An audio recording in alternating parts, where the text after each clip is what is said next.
How to fix network printer error 0x0000011b on Windows 11.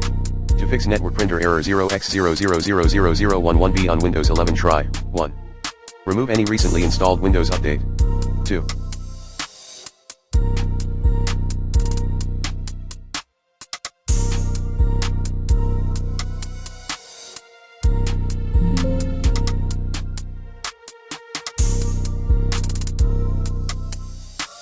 Set 0 to RPC auth level privacy enabled, dword, 32-bit, value, at HT _local _machine /system /current control set /control /print.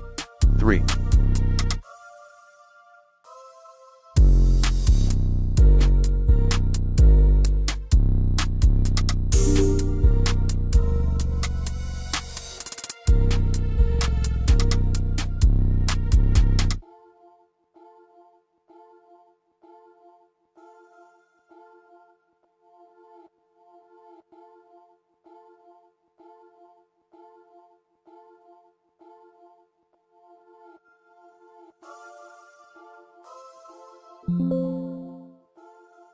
Run printer troubleshooter.